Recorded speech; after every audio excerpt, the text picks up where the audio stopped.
निरखने लगे लुटे से कौन, गा रहा है यह सुंदर संगीत, कौतूहल रह न सका फिर मौन।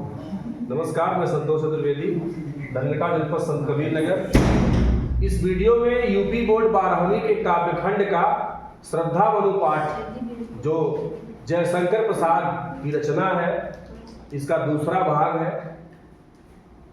निरखने लगे लुटे से कौन, यानी श्रद्धा की बात को सुन करके मनु के मन में यह इच्छा हुई कि मैं इस आगंतुक के बारे में सब कुछ जान लूं, और इसके लिए उसकी तरफ निरखने लगे लुटे, उसकी तरफ जैसे अपना शुद्ध बुद्ध खो करके उसकी तरफ देखने लगे और सोच रहे हैं कि गा रहा है यह सुंदर संगीत, यानी यह सुंदर संगीत कौन गा रहा है। और कौतूहल न रह सका मौन, और उनकी जानने की इच्छा जो थी वह उन्हें चुप नहीं रह सकी।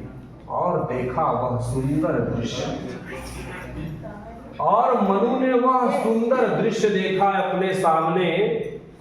क्या? नयन का इंद्रजाल माने होता है जादू,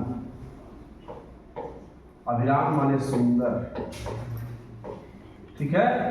और देखा वह सुंदर दृश्य, यानी मनु ने अपने आंखों के सामने वह सुंदर दृश्य देखा जो अभिराम माने सुंदर, नयन जो उसके थे वह किसी जादू की तरह लग रहे थे। जैसे जादू किसी को अपने बस में कर लेता था, उसी की तरह उसके जो आंख थे, उसकी जो आंखें थी, वह न चाहते हुए भी मनु को अपने वश में कर ले रही थी, अपनी तरफ आकर्षित कर रही थी।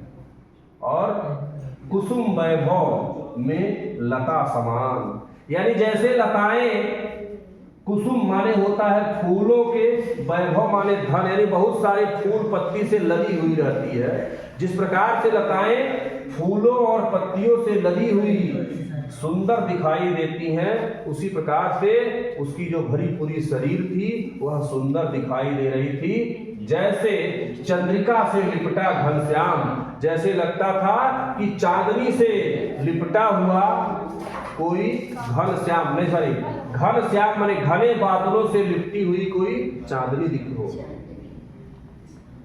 आगे, हृदय की अनुकृति, यानी उसकी जो शरीर थी, जो उसके शरीर की जो बाहरी बनावट थी, वो भी उसके हृदय की अनुकृति थी, मतलब उसके हृदय की प्रतिछाया थी। यानी जिस प्रकार से उसका जो हृदय था वह कैसा था? उच्च था, हृदय उसका उदार था, उसी प्रकार से बड़ा था, उसी प्रकार से उसकी शरीर भी जो थी एक लंबी काया उन्मुक्त, यानी एक उन्मुक्त माने स्वच्छंद विचारों वाली एक लंबी काया थी, ठीक है। मधु पवन क्रीडित ज्यों शिशुशाल, ऐसा लगता था कि जैसे मधु पवन, मधु माने होता है बसंत और पवन माने होता है हवा, यानी बसंत की हवा से क्रीडित माने होता है खेलता हुआ, ज्यों माने जैसे, शिशु माने बच्चा, साल माने साल एक वृक्ष होता है, कि जैसे साल का कोई नन्हा शिशु या साल का कोई नन्हा पौधा यह बसंत की हवाओं से खेल रहा हो। और सौरभ माने होता है सुगंध, और संयुक्त माने से भरा हुआ, यानी सुगंध से भरा हुआ, सुशोभित हो रहा। जैसे साल का कोई नन्हा पौधा वह बसंत की हवाओं से अटखेलियां कर रहा हो, खेल रहा हो, और सुगंध से भरपूर सुशोभित हो रहा।